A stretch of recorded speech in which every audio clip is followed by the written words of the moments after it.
3 videos and 2 cups of coffee. Here we go. Hey, what is up everyone? Welcome back, my beautiful little witches.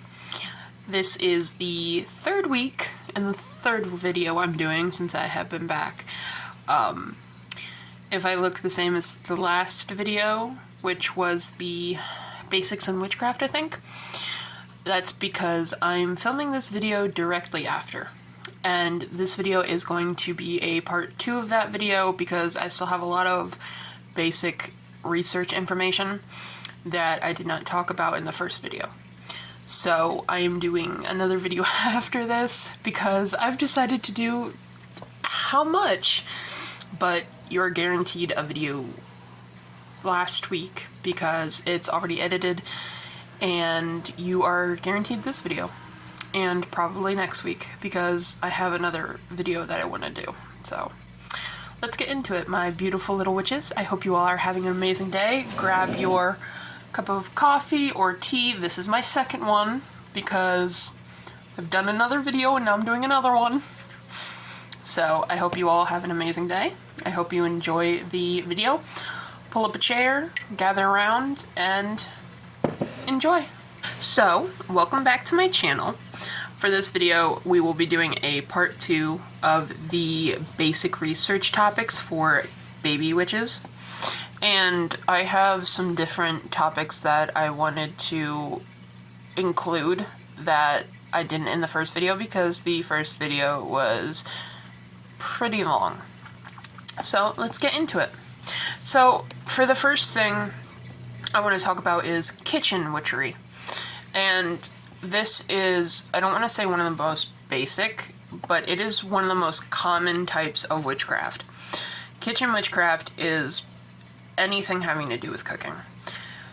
Kitchen witchcraft is a very, I don't want to say good, it's a very amazing type of path. It is one that is rooted in kitchen work, in cooking, in the plants that you use for your cooking.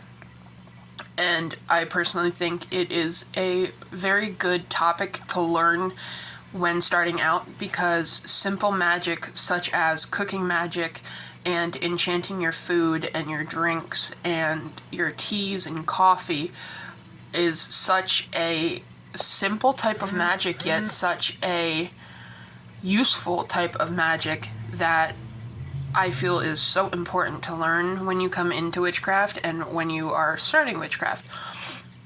So, kitchen witchery is definitely a type of witchcraft that I recommend to check out and research when you start witchcraft.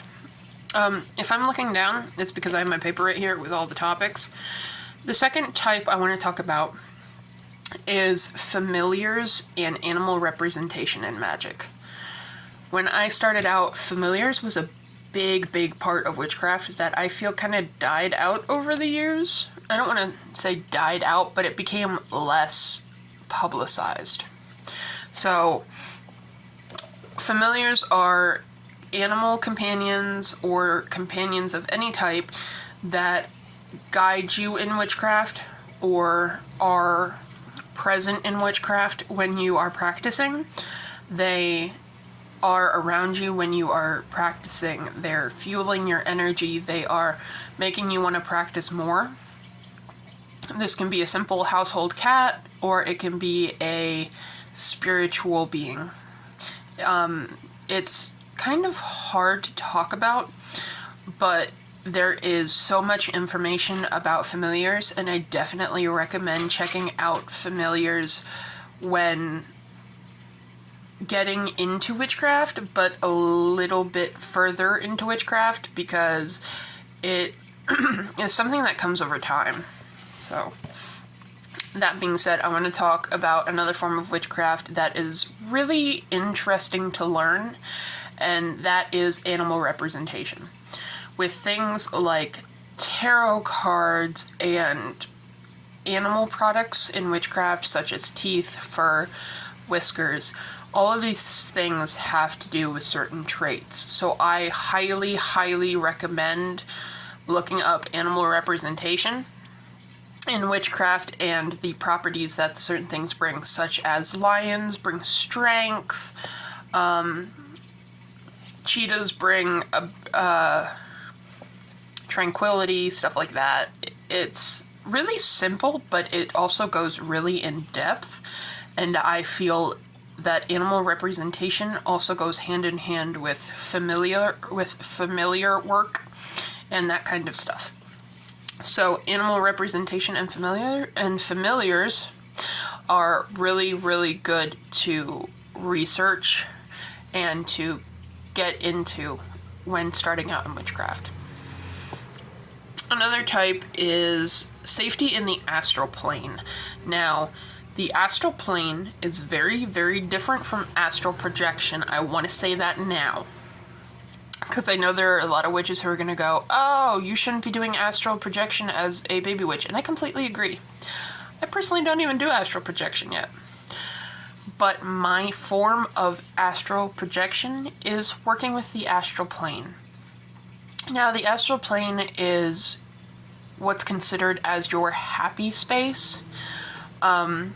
You have to do, you just basically have to look it up. But it's a very good foundation for witchcraft, and I find that having a place where you can go in meditation, in dream work, in lucid dreaming, in all kinds of forms of magic that has to do with relaxation, with adventure, with exploration, with that groundwork, having your own astral plane, a place that you can build on and find comfort in, is so very important in witchcraft. I personally find my astral plane is very comforting to me, and I feel safe in it while also learning from it. I personally have learned multiple of my fears in the astral plane and have also had to face them in the astral plane. But the astral plane is also where I go to relax and breathe through meditation. It's basically like entering your own little pocket dimension. So I recommend looking that up. It is very, very highly amazing in my opinion. And it's quite simple to do without so much of the risk of astral projection. I can't speak today. So with that aside, witchcraft books. I highly, highly recommend you get yourself some witchcraft books. I know not everyone can afford them, and I know not everyone can have them because of closeted witches, which is fine. But I recommend if you have the ability to get some books, get some books. Get off the internet. There are so many contradictions and contradicting websites that'll lead you one way and another will lead you another way. I recommend highly just going to a bookstore, seeing if they have an occult or practitioners area, and looking at the books, reading the books, going over the descriptions of the books, the covers, and really just pick up any books that you feel resonate with you. That is how I found many of my books. One of my favorite books and my first ever book is The Book of Shadows by Cunningham. I know a lot of people don't really care for that book, but as a baby witch, and it being my first book, it was very, very packed with information, and I highly, highly enjoyed it. I actually read it about 4 times, but I highly recommend to get off of the internet and not only just go through experience, but also go through some books, because most times, if not all times, witchcraft books are written by witchcraft practitioners. So you know what you're reading, although it may not fit your craft, is something that they've had experience with. And I also suggest that you don't take anything in a book too seriously, for the pure fact that if you find a spell that you want to do or info that you like, you're allowed to change it up, make it your own.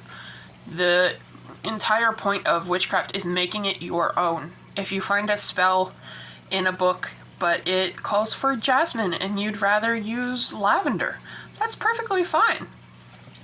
Books are such an essential part of witchcraft and such an essential part of learning in witchcraft. but you are allowed to change it up. You are allowed to change up the information. You are allowed to use different supplies, to substitute different herbs for others, as long as it's what you want and as long as it's what you feel. You're allowed to change the words to that invocation to fit your needs better, to fit your ideas better. That is a-okay. I just recommend getting some books as a basis, because books are very, very knowledgeable, and they will lead you into different paths and different topics that you may not have discovered online. So for the next topic is mirror safety. I don't remember if I went over this in the last video. I don't believe I did. But mirror safety is a really, really, really big part of witchcraft. And I want to talk about mirror safety, having a mirror right here. I want to talk about mirror safety because it is very important. People and witches use mirrors practically daily. A lot of witches will bury mirrors on their property so that all negativity is reflected back to the sender. People will often hang mirrors and use them for scrying and all kinds of things, but I recommend you look up all the safety to them. A lot of people like to lock their mirrors and cover their mirrors and keep them cleansed so that nothing comes through, because oftentimes mirrors are portals. Oftentimes mirrors are open doorways when including them in magic, so I highly recommend, if you're going to have a scrying mirror or a mirror in general in your path, I highly recommend that you keep it cleansed and keep it locked. And this may sound crazy, like how do you lock a mirror? If you do research on it and on this topic, you will realize that locking mirrors are actually a thing. And I highly suggest you get into mirror safety in witchcraft and how to use mirror magic properly and safely. Gods and goddesses. Deity work is not for baby witches, although I personally did some things, different topics like divination and deity work I did as a baby witch that I learned from on my own. Deity work is not something recommended to baby witches. I will say that. But if you are looking to maybe have a deity down the road and you have like a fascination with mythology, look up the gods and goddesses. Look up the different pantheons, the different cultures. You can look up all of those. You don't have to work with a deity. I want to say that now. You do not have to work with a deity. Not all witches do. Not even, I don't think 3/4 of the witches work with deities. Sorry, I keep getting notifications. You are not required to work with a deity in witchcraft. Now, if down the road, once you're more into witchcraft and you know more about it, if you'd like to work with a deity, that is completely up to you. But it is okay as a baby witch to research deities, but I do not recommend working with a deity right off the bat. Simply because these are high beings, these are very raised beings. I am not really sure how to say it. They are held on a higher status than humans are, and they have to be treated with the utmost respect. So I definitely recommend looking into the gods and goddesses, the different pantheons, the different cultures, Egyptian, Roman, Greek, Norse.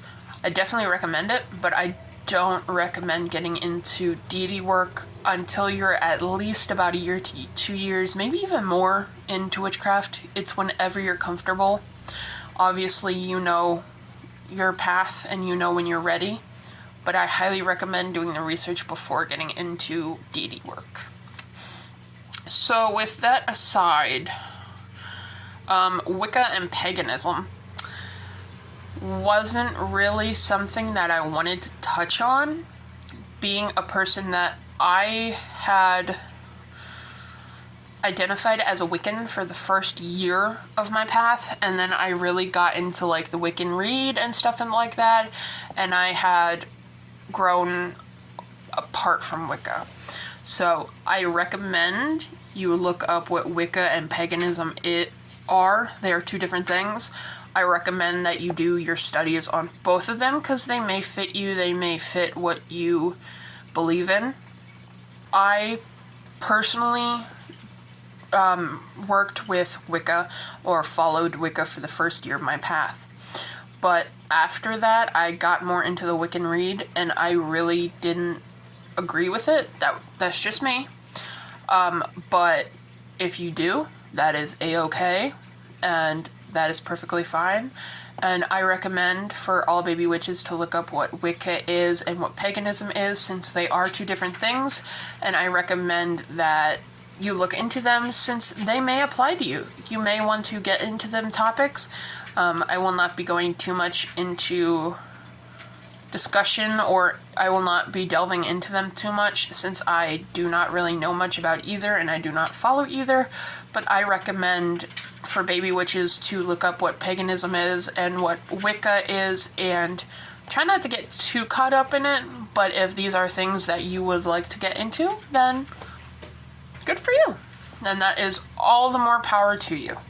Wicca and paganism are both wonderful. They are just not things that I follow, but I know there is a lot of information on them, and I feel most to every baby witch should know what they are, or at least a little bit of what they are, because they are very informational, and everything that is Wicca and everything that is paganism can apply to witchcraft. You do not necessarily have to follow Wicca to read a Wiccan book. I have multiple Wiccan books, and I incorporate it into my path, but I do not follow the Wiccan read. That is just who I am. But I recommend looking up Wicca and paganism and learning from it. I think that is just about it. I was wanting to go over just the more in-depth topics, such as mirror safety, kitchen witchery, paganism, stuff like that. So I hope you all enjoyed. I know this is a shorter video. I just wanted to get out a smaller part 2 of the first video because, like I said, there were some more in-depth topics that I wanted to go over.